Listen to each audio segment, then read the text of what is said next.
we decided. And whatever we decide to call the hat is fine with me. So I am, for those who don't know me, I am Matthew Wyan. I have a PhD in philosophy. I go by Matt. And I teach at the University of San Diego, or USD. I teach philosophy there. I do also sometimes teach world religions or philosophy of religion. Mostly I teach a lot of ethics courses, sometimes intro to philosophy. I also regularly teach philosophy of death and dying. I am married. I have two boys that are both severely autistic. Their names are Henry and Jameson. Henry is 10, Jameson is 8. They go to special ed right here in La Mesa, Murray Manor Elementary. And they're very important to me, so I always like to mention them. So again, I have a PhD in philosophy from Marquette University. I lived in the Midwest, mostly Milwaukee and then Chicago for 12 years, but I'm from here and I came back here in 2015 and I don't miss the upper Midwest winters. I had enough snow for those 12 years. I don't need a white Christmas anymore, but that's me. And so we'll take questions at the end. I'll leave plenty of time for questions. And I'll just go ahead and talk about what I want to talk about. And slowly, yes, indeed. I'll try to keep myself slowed down. And when we get to questions at the end, I'll try to repeat them too. So I'll try to speak loud and clear and not go a little too fast. I do sometimes speak a little too quick, so I'll try to slow myself down. And I want to talk about Blue Christmas. It's a term that obviously comes from the song. Blue Christmas. I'll have a blue Christmas without you. Elvis is the most famous version, but there are others.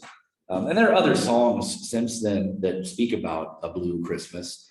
But where I first encountered the idea as being more broad than in a few Christmas songs is a number of churches that I'm familiar with, mostly Protestant churches, actually will have sometimes a blue Christmas service. And these particular services, I'm only going to talk a little bit about them, but these particular Christmas services are originally started for people who are suffering a major loss during the holidays. The loss of a loved one, a death, the loss of a job, some major life event, some major trauma, some major grief. And sometimes in these services, in fact, there's one this Sunday that I know I myself won't be unable to attend, although I sometimes do attend such services.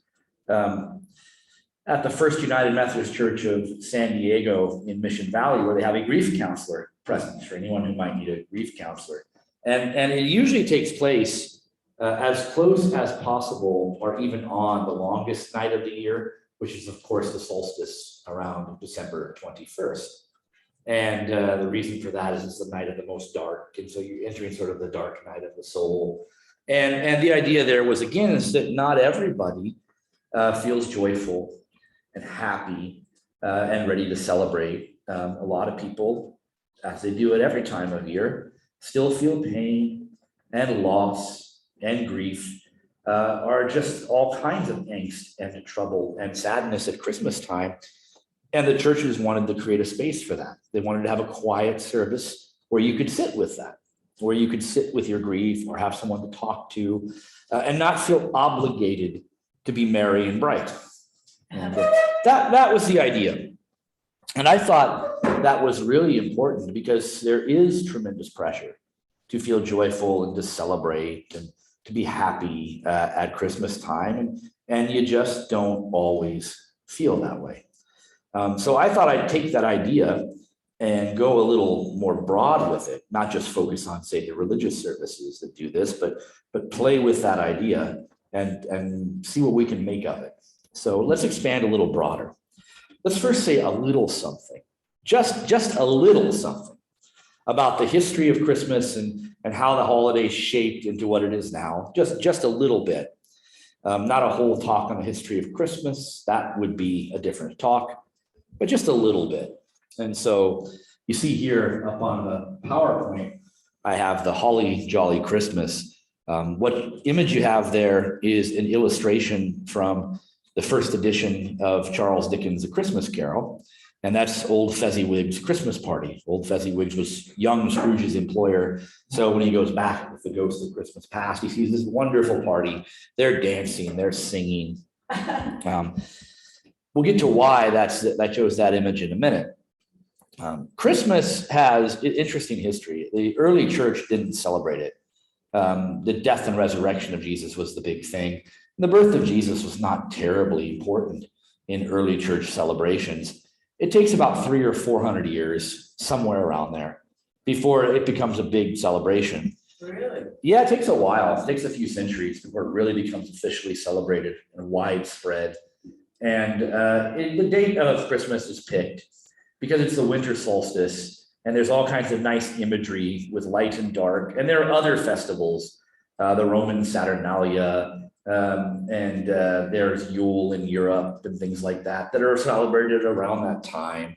And so people can keep having their celebrations and they can just put Jesus in it and keep up with these celebrations. And so that's sort of why they say, hey, what the heck, let's just take these midwinter celebrations and we'll put Christ's birth in there and we'll kind of Christianize them, baptize them.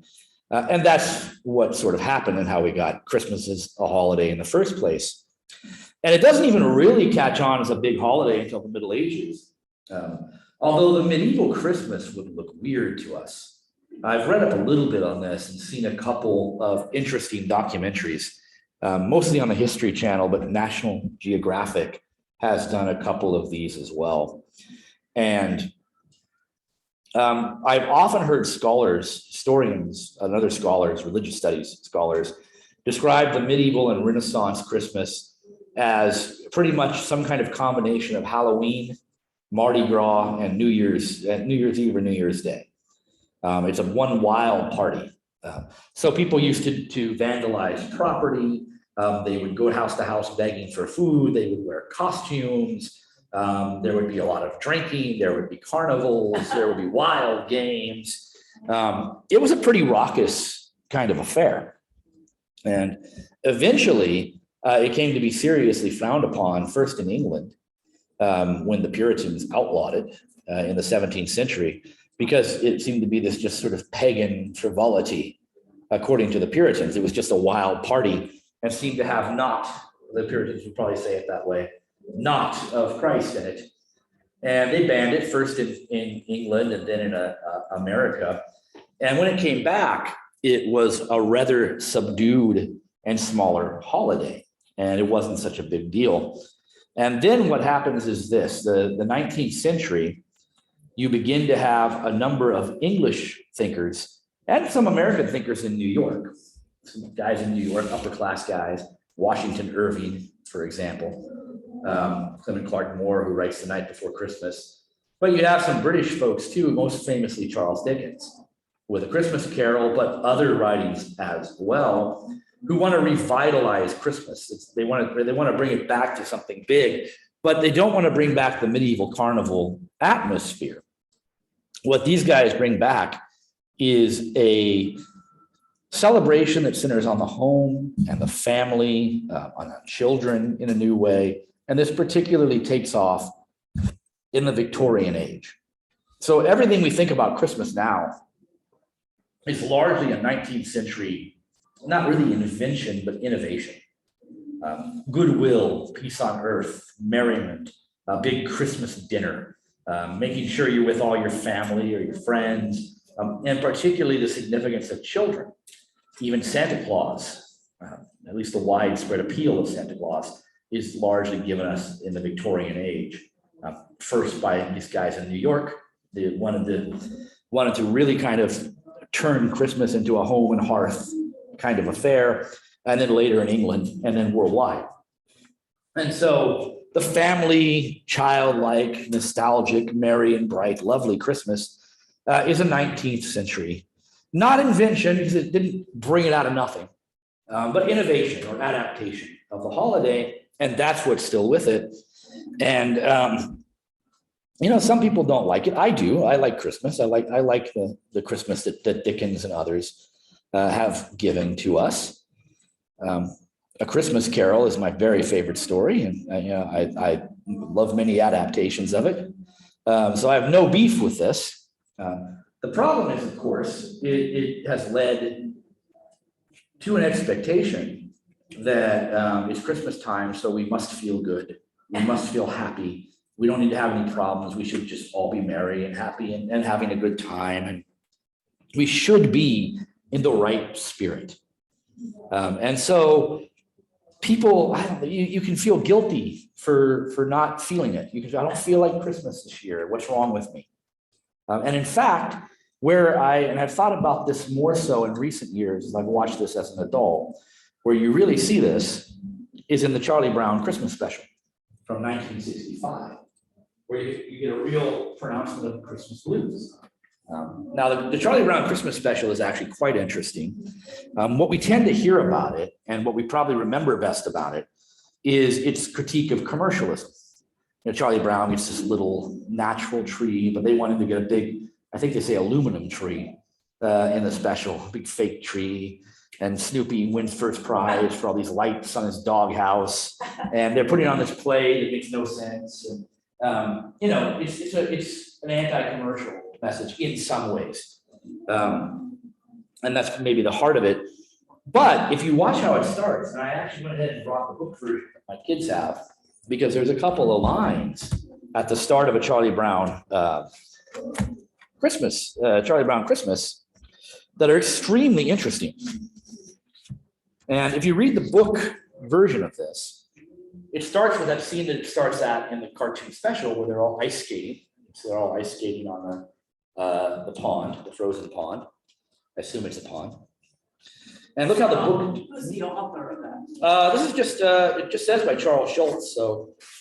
Is he a Christian? I'm not sure if Charles Schultz was the creator of Peanuts in general. And I'm not sure of his religious faith, to be honest.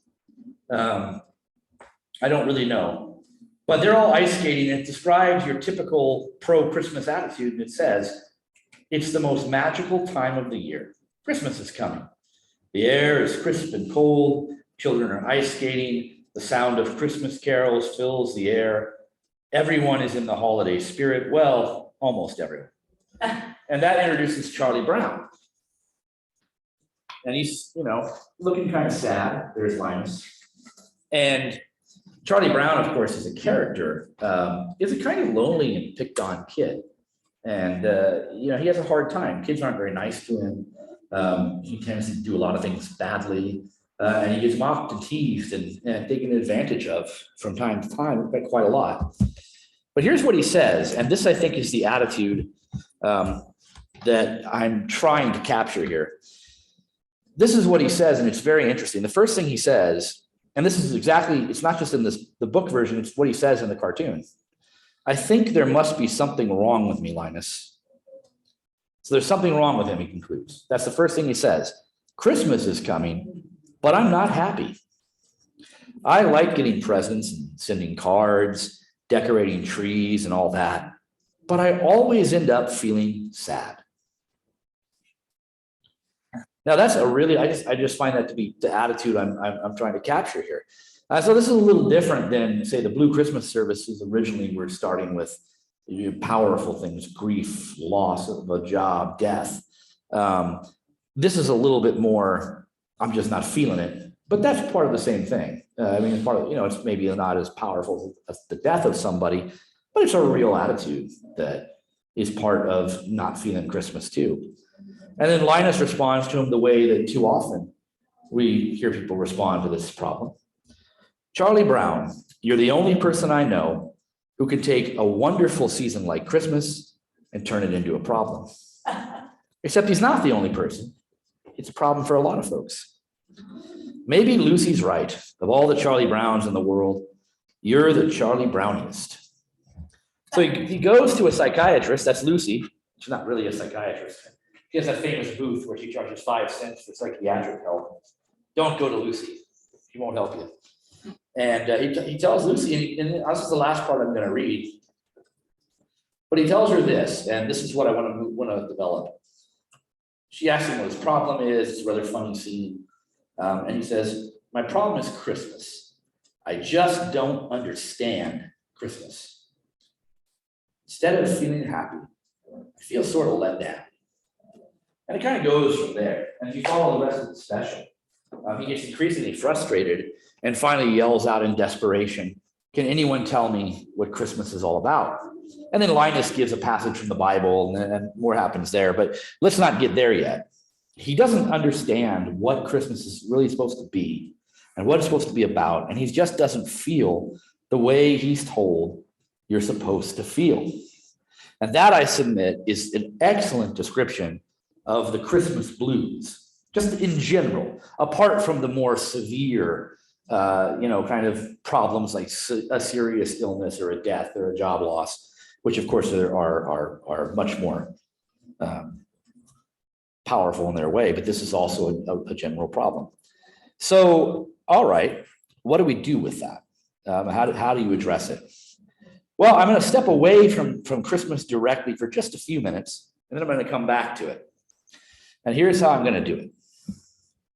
First, I want to contrast a couple things. What exactly is Charlie Brown as the spokesman for all of us who might be suffering from the Christmas blues? And I count myself among that. I have a little bit of the Christmas blues every year. In my particular case, I've always been a little bit let down by Christmas since my grandparents passed away. And I think the reason for that is we always gathered at my grandparents' house with aunts and uncles and cousins, big family Christmases, but no more, right? Our Christmases are now quite small, and my grandparents aren't around, and it just probably can't ever be quite the same. That doesn't mean it has to be bad or anything, but you're always missing a little something when that happens. And so that's my version of the Christmas blues. But let's go back to the question I asked before that. I have this question, is meaning the same thing as happiness? And the reason I have that question is it's based on some research, and in particular, the work of us psychologists. I just recently talked about the last time I gave a talk here at Oasis. That was a full talk on the guy. Today, I'm just briefly going to mention it. But there have been a number of social psychologists and other researchers who have been very interested in studying the relationship between meaning and happiness. And what they wonder is, what do human beings really want, and what are we really after? Do we want meaning, or do we want happiness? And which ought we to pursue? Should we pursue happiness, or should we pursue meaning? And I'll explain what I mean in a little bit as we get there. And in particular, what is Charlie Brown after? He says he doesn't feel happy, and he thinks he should feel happy. So it might seem that Charlie Brown, as our spokesman for the Christmas blues, is after happiness. On the other hand, he's unhappy because he doesn't know what Christmas is supposed to be. What's it all about? I don't understand it. So it seems like Charlie Brown might also be seeking meaning. So what is the relationship between these two things? Well, that depends on how we define happiness and what happiness is meant to be. One definition of happiness, and it's one that psychologists and other researchers do work with when they study this relationship. I don't know if it's the best definition of happiness, but it is one potential candidate. That definition of happiness is what's called hedonic or hedonistic happiness, and that means feeling good. So what does that mean by that? You just had a good meal, and you feel full and pleasant. The food was very pleasant. You took a nice bath. You are warm and cozy in a nice blanket. That kind of thing. You just feel content, warm, full. You had a couple of beers, and that feels, I don't mean getting badly drunk or something like that, but just a couple of beers and you feel relaxed, something like that. Feeling good, which usually means not a lot of stress, not a lot of worry, not a lot of concern or anxiety. So already, if Christmas is all about happiness, a lot of us have a bit of a problem because there's a lot of anxiety and stress around Christmas. And, you know, that's especially for those who do most of the cooking and most of the planning and most of the shopping, which unfortunately, and rather unfairly, tends to fall on women, typically a lot more than men, but that's another discussion. An important one. It just happens to be, it's not our discussion today, but a very important one. So I'm not so sure that definition of happiness is already a good one. But what's interesting about it is that what human beings are really after? Just feeling good. We like it, it's nice, but is that what truly drives us is the question of this relationship? Well, famously, people will choose situations that bring more anxiety and more struggle and more conflict if they're about things that are more meaningful to them. So getting a degree, undergoing a project, again, having a particular kind of Christmas. I want my Christmas to be like this because it's meaningful to me, even though it brings a lot more stress and work and worry. The classic example is being a parent.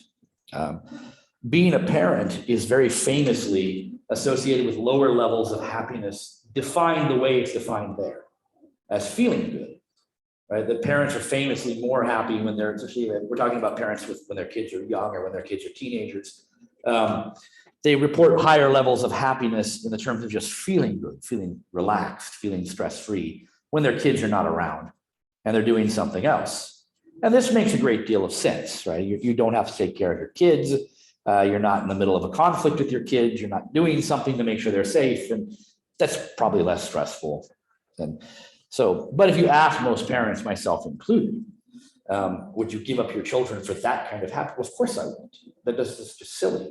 And obviously, I'm not going to exchange that. I'm not going to say, I'll just take feeling good and having less stress rather than my kids. And so a lot of researchers suggest that what we really want is things to be meaningful. We don't want things to be happy. And let me drive that home a little bit more with a little bit more of these ideas and then turn it back to Christmas. This is the psychologist who inspired that movement, Viktor Frankl. He died in 1997. And Viktor Frankl was a Holocaust survivor. He spent 2 years in Nazi concentration camps, lost all of his family, including his pregnant wife, and lived through that hell and that torment. And he wrote a book in 1946, a memoir called Man's Search for Meaning. In 1984, he came out with a second edition of it where he added some essays to explain his views in the back. And so nowadays, if you buy Man's Search for Meaning, it'll have the essays in it. It'll be the 1984 edition. And he has a very, very simple philosophy, and it's based on his psychological research. And it goes like this. Meaninglessness is the central problem of the modern world. Meaninglessness. He thinks that a life without meaning is really where the problem is. That's actually the root cause of unhappiness too. More on that in a minute. And indeed, why is Charlie Brown so unhappy with Christmas? Because he can't figure out what it means. And that's the relationship there. And Frankl had a lot of psychological research, and it's been borne out since his day, to say when people can't find meaning in our lives, we respond rather unfortunately with depression, aggression, and even addiction, violence. Depression is bad enough, but violence in the form of aggression or addiction, these are self-destructive and possibly destructive of others. And so it's a serious problem. We have to have something to live for, or we could act out in terrible ways. This was what Frankl had argued. And he also thought this: you can never find meaning in your life by focusing on yourself, at least not exclusively. I don't think Frankl would believe it's never okay to focus on yourself. Self-care is probably fine for Frankl. I'm sure he thinks we all need it, or thought we all needed it. He's not with us anymore. But we can't be self-centered and think only about ourselves. That's what he means. Instead, he thinks meaning can only be found in something called self-transcendence, attaching meaning to something above and beyond ourselves, something out there that's higher than us. And hold on one second there. Let me see something here. That's what I wanted to see. Okay. So what does self-transcendence mean? Frankl had argued that you have to find something above and beyond yourself that gives meaning in your life. And that when you do so, only then can happiness sort of follow as a byproduct of meaning. So Frankl wasn't anti-happiness, and he didn't think happiness was anti-meaning. He didn't clash them. His idea was if you pursue happiness, if you run around trying to be happy, you're doomed to fail. But if you try to find something meaningful to give yourself to, something meaningful to do, then happiness will sort of follow upon that. Happiness cannot be pursued, he would say. Happiness must ensue. You can't genuinely try to be happy. You have to try to live meaningfully. And when you live meaningfully, which is by living self-transcendently, which for Frankl, you can do in various ways, right? You can have a project that you're dedicated to that's bigger than yourself. He says you can create a work or do a deed. You can have a cause to serve. You can have someone you love or lots of someone you love, friends, family, partners. You can be part of a larger organization or an entity or cause. He also thinks you can find meaning in how you confront your suffering. That's a whole long discussion in its own, but we're all going to suffer. If you know anything about Buddhism, the story of the Buddha is that as a young man, they tried desperately to shield him from the harsh realities of life. And so the story is that the Buddha was hidden from ever seeing old age, illness, or death. And somehow they managed to do this until he was 29 years old, so that he didn't know what these things were. That's got to be a legend. It couldn't possibly have been. But that's the legend. And then finally at 29, he goes out with his charioteer and he sees an old man and a sick man, and finally a dead man. And he realizes that old age, illness, and death affect us all, and we must deal with it. Frankl kind of has a similar insight that these things are inevitable. We are all going to suffer. We're all going to age. We're all going to die. Everyone we love is going to die. So we have to find a way to make that, it's not going to make us joyful, but we got to find a way not to let that crush us, but to handle it, to cope with it. And that's a way of finding meaning too. That's Frankl's philosophy. There's an alternative philosophy, and let me explain that, and then we'll get back to Christmas. The position in life where you have no meaning is called by Frankl and other thinkers as well, the existential vacuum. And the existential vacuum is, if you think that's all there is, you're a nihilist, you're somebody who believes there is no meaning, that's what it is. It's where you don't have meaning in your life. That's what the existential vacuum is said to be. Frankl says you enter the existential vacuum when your life lacks meaning. And a French writer, Albert Camus, fine novelist, highly recommend reading Camus. I don't necessarily agree with Camus, but he is worth reading. He used the Greek myth of Sisyphus as a parable or an allegory of the human condition. So for Camus, the Greek myth of Sisyphus is this. Sisyphus is condemned in the afterlife. He repeatedly fooled the gods. It was his time to die, and he kept tricking them and managed to stay alive and escape death. And finally, they figured out a way to have him on this mountainside, push this rock up, and just before it gets to the tippy top, it falls back down and he has to push it up again. And this goes on forever. So it's endless, pointless labor, right? His goal is to put the rock on the top of that mountain, and he can never do it. So his existence is absurd and totally pointless and utterly meaningless, and there's no end in sight. And that's what I guess, chronic depression or total meaninglessness might feel like. And there's a whole philosophy and literary movement of existentialism that basically says, how do we get past this? Frankl's in that camp, but there are other answers. So there's Camus, the myth of Sisyphus. How do we fix the problem of the existential vacuum? This will get us back to Christmas. One way might be despair. I don't recommend that way. There's that famous painting the screen. Despair would just be well, what Frankl described. You lack meaning in your life and you have aggression, depression, addiction.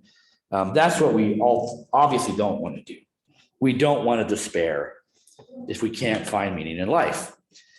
I actually read an article at Christmas time about 6 years ago in the Irish Times, of all places, that said exactly, it was dealing exactly with this, how to avoid despair, but it was titled, "There's no meaning in life.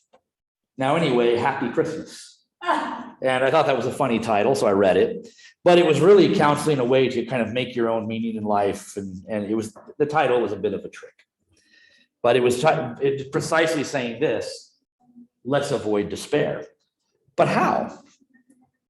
There are really two options that pop up all the time. I'm sure there are other options, but there are two options that pop up all the time. One is you find an ancient philosophy like the Stoics, where it says human beings are affected not by events, but by the way we view them. That's actually Viktor Frankl's view. Viktor Frankl he's not a Stoic, but he agrees with the Stoics on that point. So Viktor Frankl and the Stoics, that's the Stoic philosopher Epictetus who said that.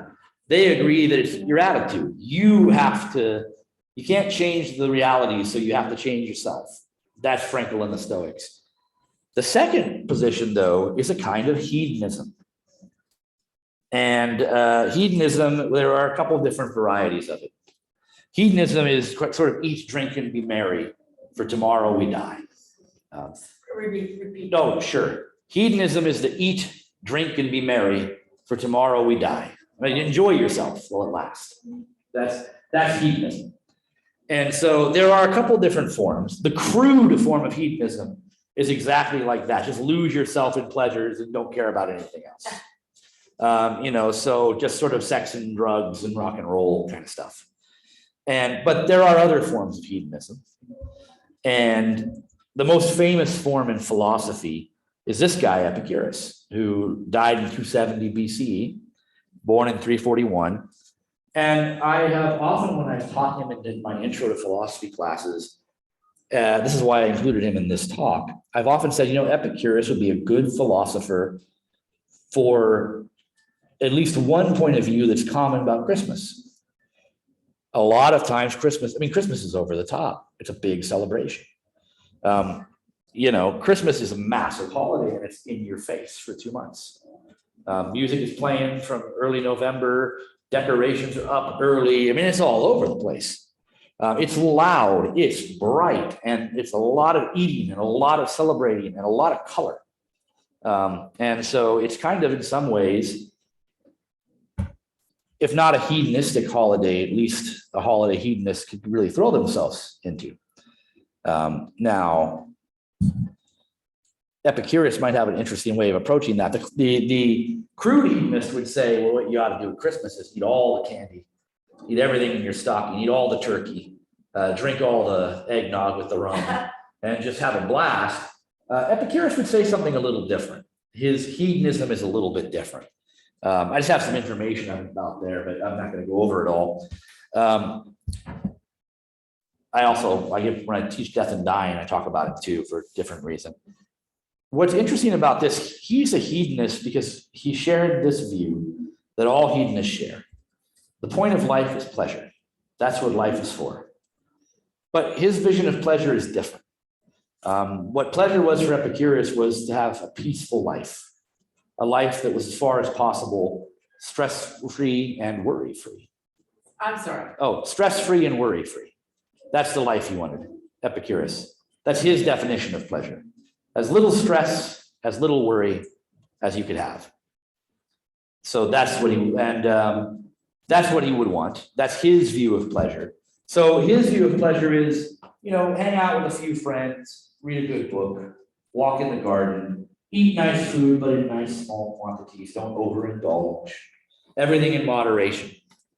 And so he would be an interesting, if you're taking Epicurus for Christmas, I think Epicurus would be have a smaller, more quiet Christmas, but by Jove, really enjoy it. But keep it a little quieter, You don't have to put up 9,000 lights on your house. Just put up a little string, a couple of Santas, and you can have some chocolate, but don't eat the whole box. That's Epicurus. And so he's a hedonist too.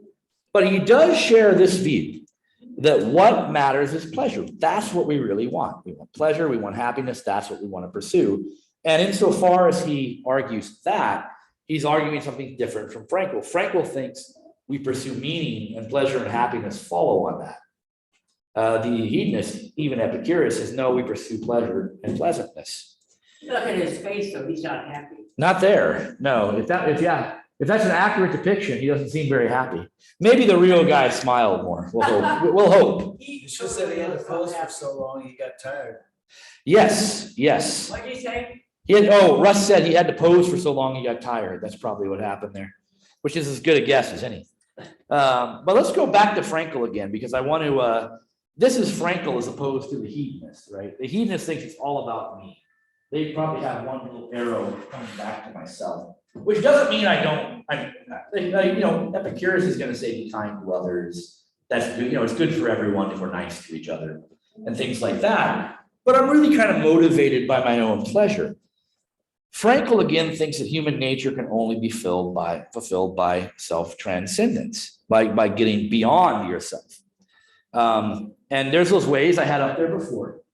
This is creating, you're not thinking about yourself. You're creating a work or doing a deed, loving someone or serving a cause, having the right attitude towards inevitable suffering. And that means quite literally suffering you can't avoid. What I like about Frankl is he says, if you can avoid the suffering, then by gum, avoid it. But if you can't, you've got to learn how you're going to deal with it. Because that's the only thing you can do. And I think that's interesting. Now, there's a little thought experiment in the history of philosophy that I think tells us where at least, I don't know if it answers the question, but it tells us where we stand on the question of Frankl versus the hedonist. And it's by a guy named Robert Nozick. He's been dead about 20 years now. But in 1970s, he came up with this thought experiment called the experience machine.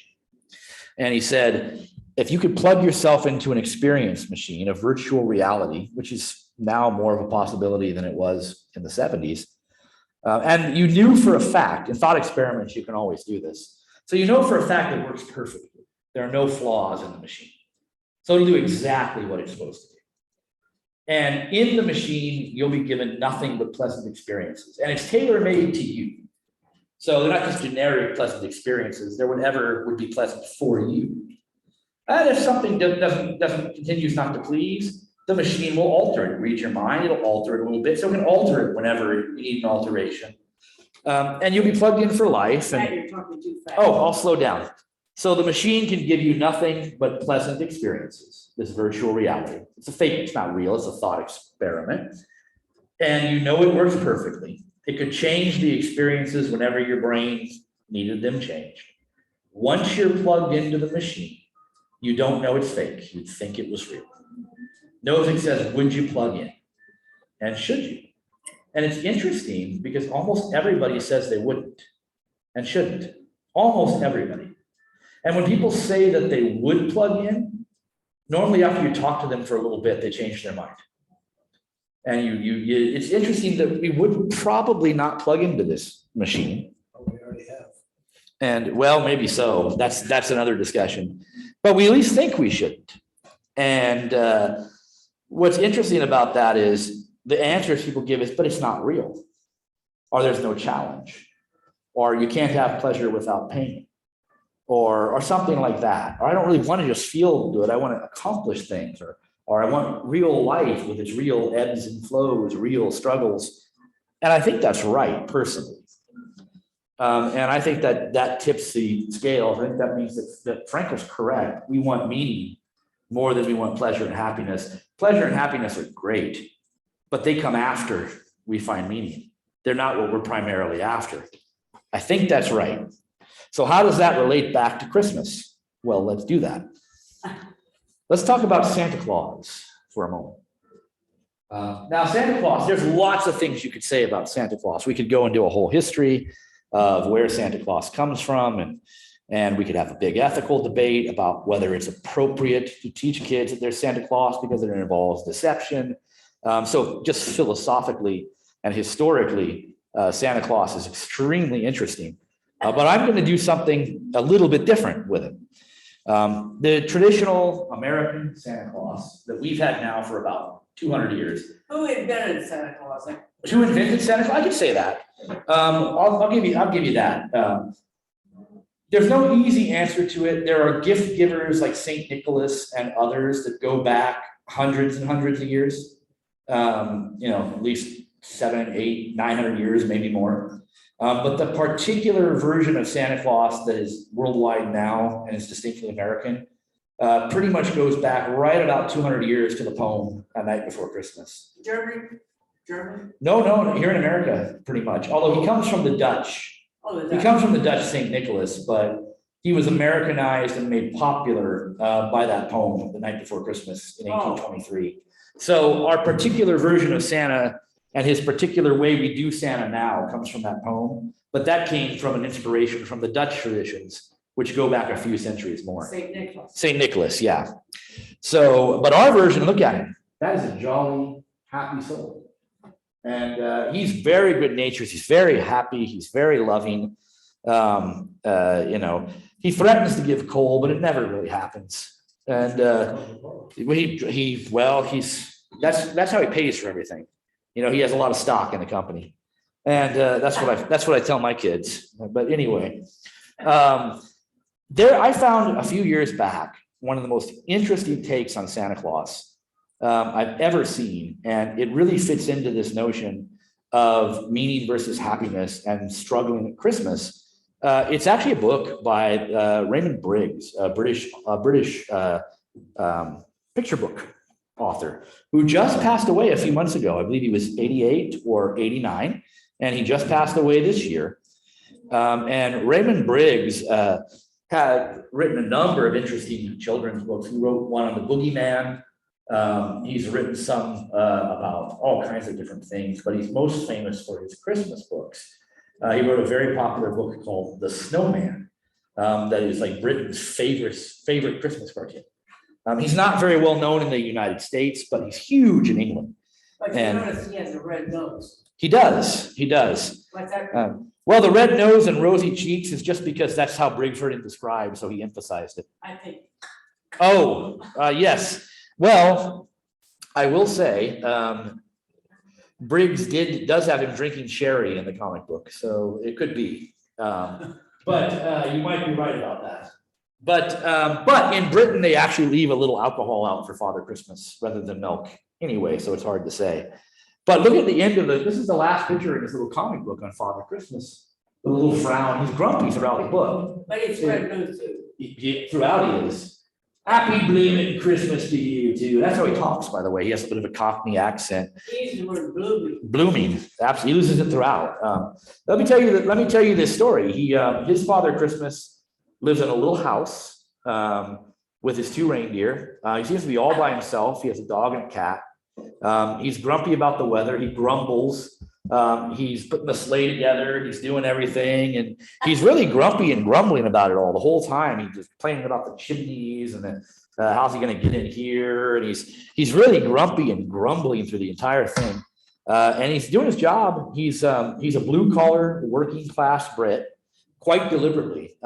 Raymond Briggs' father was a milkman. And so he talks and acts apparently a lot like Briggs' dad. And he has the Cockney accent and everything. And you can see it in some of the words. He says things like the old buck and things like that. And blooming all the time. And which apparently is a very light swear word. It's not a horrible one, but it's a light swear word. And again, he has a cat and a dog. But by the very end, he's delivered all the gifts. He's tired. He comes home. He takes a bath. He puts the plum pudding on the stove. He puts the turkey in the oven, and he starts singing. Hark the Herald Angels Sing. And he opens his little British cracker, and he puts a little paper hat on, and he's finally happy. He's very happy at the end of the whole thing, but he's grumbled and complained the whole time. So Father Christmas is just, I'm grumpy. I'm not feeling this. I'm moody. I don't feel like going out, but I have to. That's what Father Christmas does. I'm Father Christmas. That's my job. And because that is my job, I'm going to go do it whether I like it or not. But by the end, because he did it, he feels quite happy about it. But he didn't think he'd be happy. He didn't try to be happy. He just wanted to do his job because he's the guy that's got to do it. It's an extremely interesting kind of move, right? That's an interesting thing too. One more Christmas story, and then we'll wrap it up. Of course, A Christmas Carol, as I mentioned, there's one of the original illustrations again, Scrooge with Marley's ghost. A Christmas Carol is, of course, probably the most famous Christmas story apart from the birth of Jesus. Obviously, Scrooge, we know the story. He's a lonely, miserly, mean-spirited, bitter, greedy guy. And Marley says, you're going to get haunted by this ghost appears, scares the dickens out of him, as it were. And then says he's going to visited by 3 ghosts, past, present, and future. He sees how troubled his childhood was. He was in love, but he blew it because he loved money too much. Sees that he loved his sister who died too young, but yet he treats her son, his nephew, terribly. Then he sees the present, how Bob Cratchit suffers because he doesn't pay him enough, how he's missing out on his nephew, who's a wonderful guy. Then he sees all the poverty all around him, that he has a lot of money to help and won't help. But then finally he sees the future. And what's most interesting and most transformative for Scrooge is in the future, he's of course very troubled by the fact that Tiny Tim will die. Tiny Tim's health. He's very troubled by Tiny Tim's death, as we know. Right? Tiny Tim's going to die, and Scrooge is moved by that. He says early in the novel that let them die and decrease the surplus population. It's easy for him to say that, but when he actually sees the kid, it's a different world, right? And that really does bother him. But what bothers him even more is, the Ghost of Christmas Future shows him his own death. And we see a number of things about Scrooge's future death. And the big thing is that nobody cares that he's dead. There's even a line in Dickens' original novel where you see Scrooge's dead body, although it's covered in a sheet. So Scrooge doesn't know for sure that it's Scrooge, but he's pretty sure. And the line is something like, his sheets have been stolen. All his stuff has been taken. The room is empty. His body's just laying there with a sheet covered it. No one's there. And it says, there, alone in the room, unwept, uncared for, unloved, unmourned, sat the body of this man.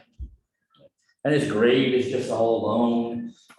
His life is meaningless. And as soon as he's dead, everyone's happy to forget him. And that is the thing that most scares Scrooge and most transforms him. Now, at the very end of A Christmas Carol, Ebenezer Scrooge is incredibly happy. We're told that he always kept Christmas well and that he was just a wonderful guy after that. But the happiness came because he said, oh my God, I'm not doing what I'm supposed to be doing. He immediately comes out. The first thing he does is he runs into the 2 gentlemen who came into his office, the first chapter of the book, and tried to collect money for the poor. And he just tells them to buzz off. And then he gives them a huge donation. And then when he gives them the donation, he sends Bob Cratchit with turkey. He goes and visits his nephew. The very end of all that, he finally says, I'm happy. After he starts doing these self-transcendent things. So let me sum that up and then add one more point, and then I'll open it for any questions or comments anybody has. My guess is we shouldn't worry about whether we feel happy or don't feel happy or feel the Christmas spirit or not. We should just do what feels meaningful to us at Christmas time. Things that we want to do, things that are part of what makes our Christmas. We should do what we find meaningful and just let the feelings take care of themselves. That's point number 1. But I do have a second point. That's where I ended when I gave this talk last year, that's where I stopped. But I have come to one other realization. Sometimes it's not even going to be that. And I go back to the Blue Christmas services I started with. Not everybody's religious and not everybody's going to go to church. But one of the things these Blue Christmas services have taught me, one of the things they say is, if you're going through something tragic, a loss, of a loved one, the loss of a job, or anything else, and you just don't feel like Christmas, you don't have to. You can be allowed to sit there and feel sad, to feel grief, and to let those feelings work through the process. You don't have to feel Christmassy. You don't have to. You're not under an obligation. And Scrooge is. He's got to get his act together. But most of us are not. And so Father Christmas is. Somebody's got to deliver those presents. But we're not Father Christmas. We're not Scrooge. If we're really going through something, we don't have to do it. So that's another option, depending on what it is. We can just do our Christmas traditions and let the feelings take care of themselves. Or if it's really bad, we can just let ourselves feel bad and let that work itself out too. Well, that ends my thoughts. Let me open it up for questions and comments. Yeah. I think we should all be happy we live in the United States, because I have bicycled all over the world. and Sure. My word is, be happy you're in the United States. I've only traveled to a few places, but I know there are certain places I wouldn't want to be. So I will agree with that to at least that extent. We wouldn't want to be in Ukraine. No, and I should say my heart goes out to those suffering in Ukraine. That's a very unfortunate situation. That is an awful place, and they're going through awful. I mean, in the sense they're going through awful things right now. I mean, I can't believe it, torture. Yeah, it's a really sad state of affairs. I feel very bad for them. Other questions, comments online too? No questions or comments online. Okay. Anybody else here? Comments, concerns, questions, considerations? I've had several Christmases because I'm a Yeah. composer. Yeah. And I've had several Christmases where I just opened up Pro Tools and recorded all day. There you go. Open up Pro I'm sorry, Tools. What did you say, Russ? Oh, here, we'll let Russ say it. So I'm a musician and a composer, and I've had a couple of Christmases where I didn't have any family around. I just opened up a recording session and recorded music all day. That's what I like to do. So I spent I'm sorry, what Christmas. did Russ say? Oh, he was talking about sometimes he's had Christmases without a family around. And so he's just opened up and recorded stuff and had a great Christmas recording stuff by himself. Recording music. Recording music. Yeah. Yeah, my family's in Pennsylvania, so. Yeah. So, and like I said, in my case, my parents are still around, so we see them. And Are they in San Diego? they are still here in San Diego. And, but it's always been a little sad since my grandparents passed away. And so we don't have Who passed away? my grandparents in the last few years. No, I mean, it's been a while now. My grandmas both passed away in 2015 and my grandfather died in 2020.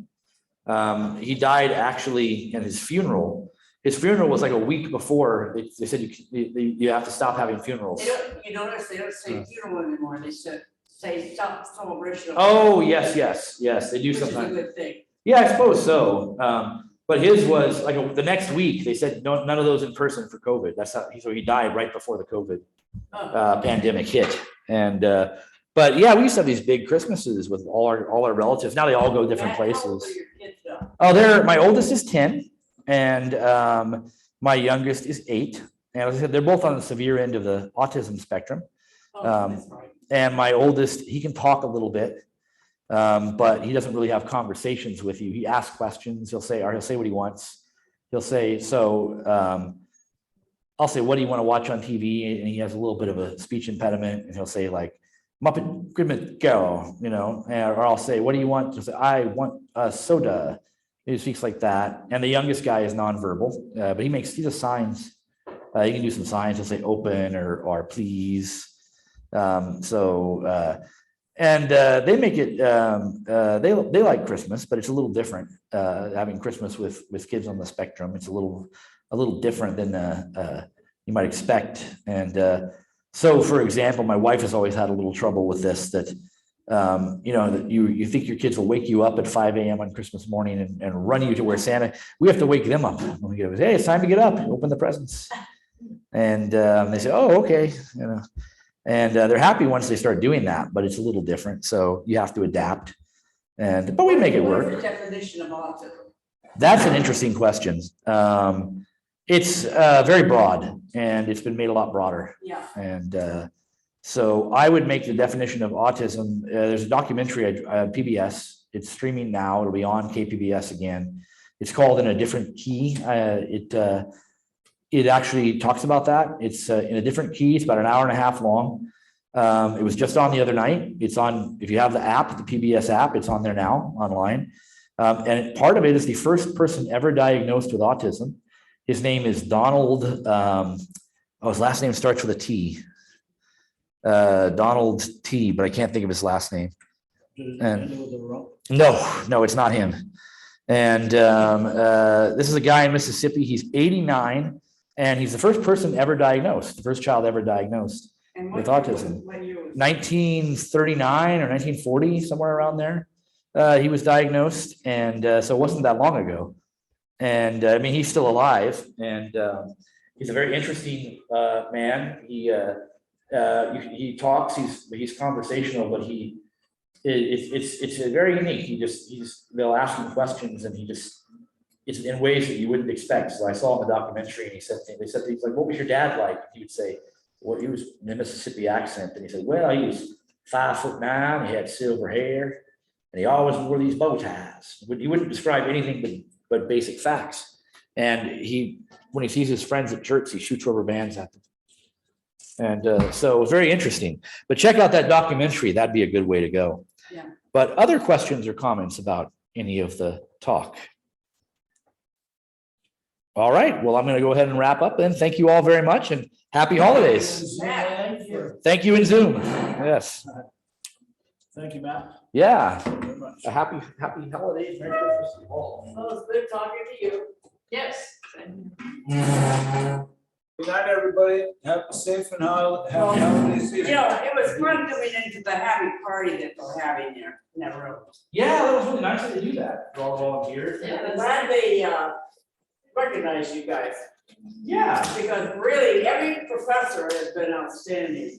Yeah, they have good old Peter Boland, who I think he Oh, sang is a he song here today. No, I don't think he's here now, but